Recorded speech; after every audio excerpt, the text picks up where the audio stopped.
Hai semua, selamat datang di channel Baca Saham. Pada video ini, kita akan membahas satu topik dengan judul Saham ini bagi dividen 17 kali selama 5 tahun. Tapi seperti biasa, semua pembahasan ini bukan rekomendasi dan hanya informasi. Ingat, kerugian kamu tanggung sendiri ya.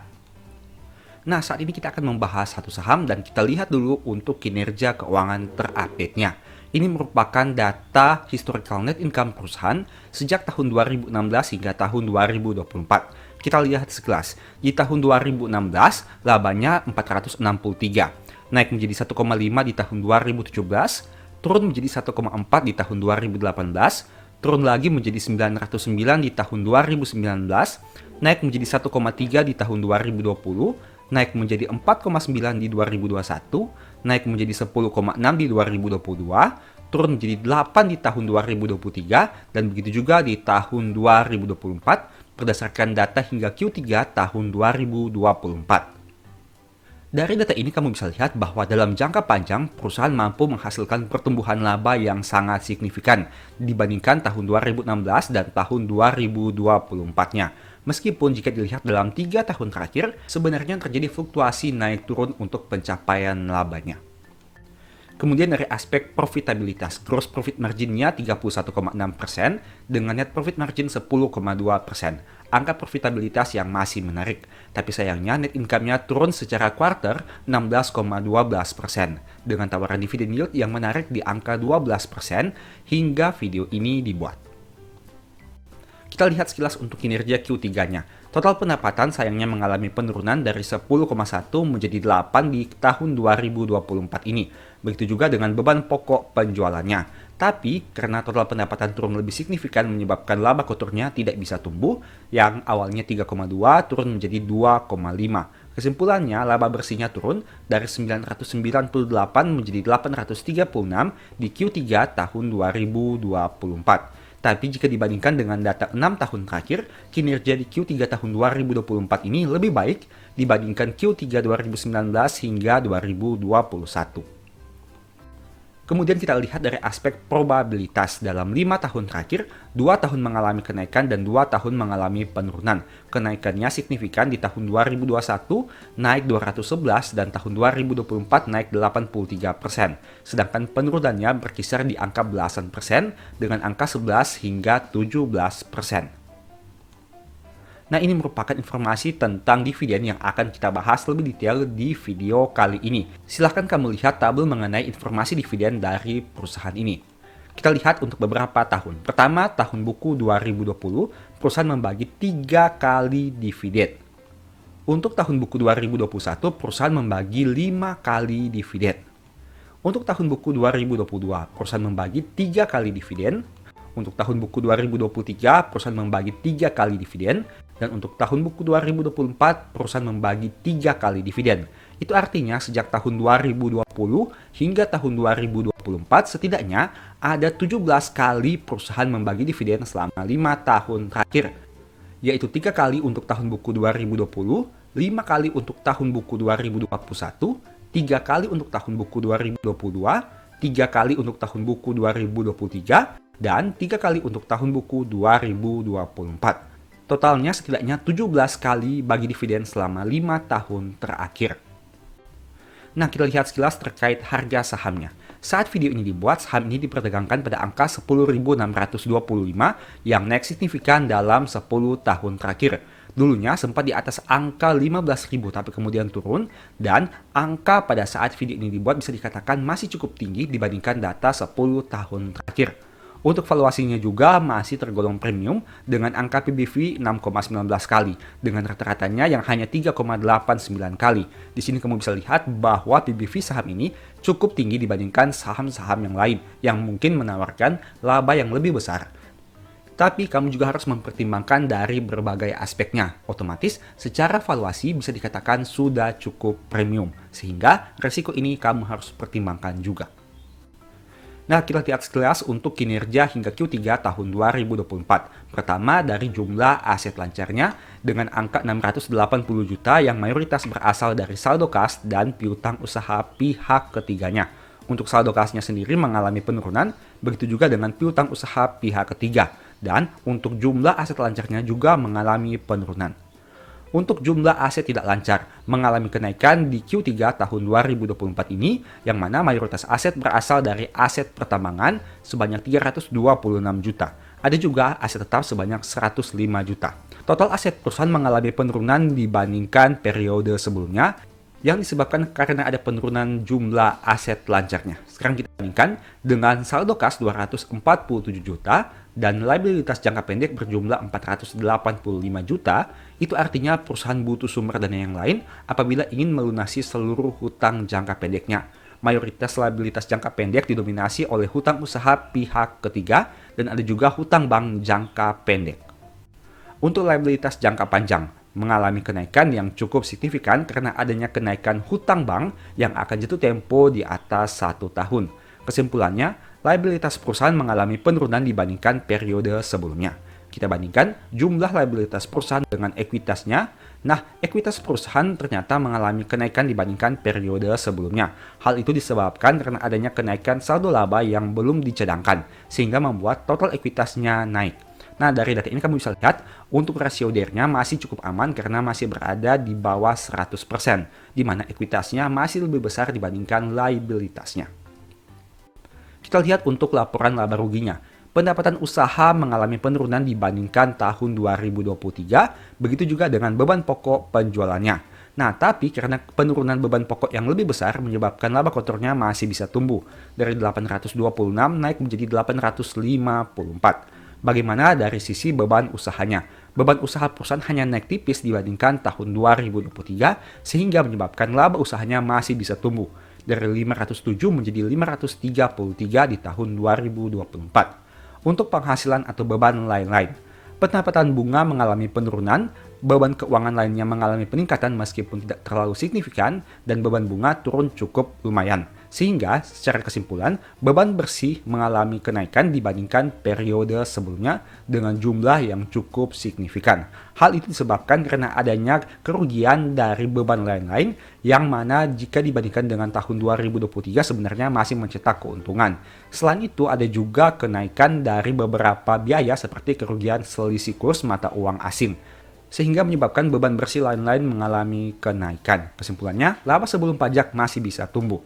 Dan untuk laba yang didistribusikan kepada entitas induk masih naik dari 386 menjadi 397 hingga Q3 tahun 2024. Nah, saham yang kita bahas merupakan saham GEMS atau PT Golden Energy Mines dengan kode saham GEMS. Selama tahun 2024 harga sahamnya naik 82% dan dalam 5 tahun harga sahamnya naik 316%. Kenaikan yang sangat luar biasa dalam jangka pendek maupun jangka panjang. Jadi di sini kamu dapat capital gain dan dapat juga dividen yang sangat menarik. Tapi ingat, ini bukan rekomendasi mengingat valuasi PBV-nya sudah cukup tinggi. Sehingga kamu juga harus pertimbangkan potensi resiko penurunan harga saham di masa depan. Nah, menurut kamu bagaimana? Apakah saham yang membagi dividen setidaknya 17 kali selama 5 tahun ini menarik untuk dikoleksi? Memang jika melihat data kinerja hingga Q3 tahun 2024, perusahaan masih mencetak pertumbuhan. Tapi ingat, angka itu disebabkan karena berbagai faktor. Selain itu, PBV-nya juga sudah cukup premium. Meskipun harga sahamnya naik signifikan selama 5 tahun terakhir dan membagi dividen yang sangat menarik, tapi ingat kamu juga harus pertimbangkan potensi resiko ke depannya. Semoga dengan video ini kamu memperoleh manfaat baru, dan sebagai informasi, saya sudah pernah buat satu video yang mungkin bisa berguna bagi kamu. Nonton hingga selesai agar mendapat pemahaman yang utuh. Nah, saat ini kita akan melihat salah satu cuplikan video yang bisa kamu baca dengan judul berikut ini, 18 tahun berinvestasi, apa rahasia sukses Sandiaga Uno. Video ini dibuat oleh PT Mira Asset Sekuritas yang mana kamu bisa nonton fullnya berdasarkan tampilan yang ada ini. Video ini diupload pada tanggal 21 Oktober tahun 2022. Mari kita lihat sekilas terkait cuplikan videonya. Dulu Pak Sandi sebagai investor dan pengusaha sukses, kunci keberhasilan itu apa sih Pak? Saya penganut berinvestasi dengan fundamental theory. Jadi saya berinvestasi itu melihat sebuah fundamental dari investasi yang akan saya lakukan. Jadi pertama kita tentunya dari geografi ya, karena kita ada di Indonesia ya tentunya Indonesia ini bagaimana secara fundamental. Ternyata Indonesia kuat, pertumbuhannya masih menjanjikan, inflasinya masih tergolong terkendali, banyak potensi, energi baru terbarukannya juga luas, SDM-nya muda, kita memasuki usia produktif. Jadi fundamental Indonesia ini kuat. Oke, berikutnya sektor. Sektor apa yang sekarang diunggulkan? Dulu waktu saya berinvestasi, saya melihat sektor sumber daya alam karena kita sangat kaya akan sumber daya alam, tapi harus didorong oleh hilirisasi. Berikutnya adalah mengenai infrastruktur. Karena kita sekarang banyak sekali kebutuhan untuk infrastruktur, baik hard infrastructure seperti jalan, bendungan dan lain sebagainya, tapi juga ada peluang untuk infrastruktur berkaitan dengan digital infrastructures dan soft infrastructures including pendidikan dan kesehatan. Berikutnya, pilar ketiga dulu saya berpikir adalah consumer goods. Karena ini dibolak-balik, ekonomi Indonesia itu adalah ekonomi konsumsi. Di mana lebih dari setengah dari ekonomi kita adalah konsumsi, baik konsumsi rumah tangga maupun segala hal yang berkaitan dengan consumption. Jadi bisnis-bisnis yang berkaitan dengan consumption itu pasti akan menarik. Setelah itu tentunya adalah yang berbasis ekspor, substitusi impor bisa kita lakukan sehingga ekonomi kita akan lebih kuat, dan tentunya government spending yang akan diarahkan kepada program-program yang tepat sasaran, tepat manfaat, dan tepat waktu. Jadi ini 3 pilar. Nah, tapi sekarang saya melihat setelah saya di pemerintahan dan sekarang perusahaan investasi saya sudah dikelola oleh profesional, 3 pilarnya sedikit tertransformasi dengan yang saya sebut sebagai 3 unstoppable trend. Pertama adalah digitalisasi. Semua perusahaan yang dalam proses atau menuju atau sudah menjadi champion di digitalisasi, this is worth investing. Yang kedua tentunya adalah yang berkaitan dengan kesehatan. Dan yang ketiga adalah sustainability. Indonesia ini epicentrum daripada pembangunan yang berkelanjutan. Jadi karena kita punya biodiversity yang sangat beragam, ini sustainability harus kita jaga. Jadi portfolio saya selalu saya arahkan nggak semuanya di equity, karena saya sudah sangat aktif dalam perusahaan investasi saya, tapi untuk portfolio personal saya bagi kira-kira 20-80 rule, jadi 40-40-20. 40 itu di equity, 40 itu di fixed income, 20 itu gabungan antara properti, emas, dan investasi lain. Nasabah kita pasti investing, trading juga. Pak Sandi sebagai penganut fundamental, pernah nyobain yang namanya scalping nggak Pak? Enggak, karena saya nggak jago di situ, sangat nggak jago, dan saya kalau mau scalping itu harus ada di depan screen dan harus dekat dengan the latest and the greatest of the market, dan saya nggak punya. Waktu dulu saya ada di trading room, ada di dealing room, itu mungkin bisa, tapi saat saya udah ada di posisi ini, saya sangat fokus kepada ya beli saham, taruh di dalam laci, ya lihat. Saya senang banget saham yang membayar dividen. Saya suka banget obligasi yang diterbitkan oleh emiten yang fundamentalnya kuat maupun oleh obligasi yang diterbitkan oleh pemerintah. Saya suka perusahaan-perusahaan yang fokus kepada growth dan secara rutin terbuka menyampaikan secara governance-nya baik. Saya melihat bahwa teknik investasi saya membosenin gitu loh. Tapi year in and year out, ini saya dulu waktu saya berinvestasi, saya punya track record 18 tahun sebelum saya pensiun, itu menghasilkan above average return. Jadi saya bilang, saya mau nggak mau ganti a winning team, winning strategy. Jadi saya bilang, udah kita nggak punya waktu untuk trading, just focus on investing dan stay away from speculating. Cool. Nah, Pak Sandiaga sebagai seorang seasoned investor dan businessman, bagaimana sih Pak Sandiaga melihat orang-orang yang mungkin takut gitu tuh melihat pasar sekarang atau nantinya? Inflasi ini harga-harga pada naik dan biasanya akan mengurangi daya beli, dan begitu daya beli kurang, banyak yang terkena itu perusahaan-perusahaan consumer goods, tapi untuk yang discretionary, tapi yang untuk consumer goods yang sudah menjadi staple goods, dan instant noodles juga salah satu menjadi staple goods, perusahaan-perusahaan consumer goods yang seperti itu tidak akan terlalu terdampak dari inflasi. Perbankan mungkin kita harus lihat adalah perbankan yang mampu tetap menyalurkan kredit dalam situasi keuangan yang lebih ketat. Nah, itu di Indonesia ada beberapa bank-bank yang kuat-kuat, itu selalu menjadi favorit untuk investasi. Nah, tahun depan ada potensi resesi, dipicu oleh resesi global. Indonesia sih masih bertumbuh, tapi kalau ada resesi global berarti akan ada permintaan yang melemah, akan ada kemungkinan PHK, dan tentunya ada juga kemungkinan omset dari perusahaan-perusahaan ini akan turun secara signifikan. Nah, saya selalu menyiasatinya dengan mendiversifikasi antara perusahaan-perusahaan yang punya fundamental kuat dan terus membayar dividen dengan perusahaan-perusahaan yang boleh dibilang kebal resesi gitu. Pak Sandi sebagai seorang bisnismen dan investor, boleh dong kasih tips dan saran nih kepada generasi muda supaya bisa jadi investor yang sukses seperti Pak Sandi? Pertama, untuk sahabat Mirae Assets, selamat karena kalian sudah tune in ke program yang tepat.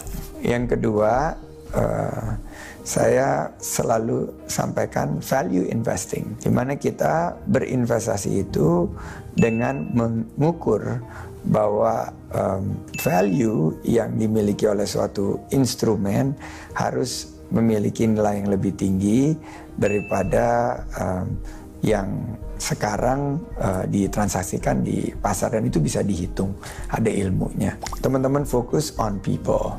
Cari perusahaan-perusahaan atau ya instrumen yang dikeluarkan itu oleh entitas-entitas yang amanah.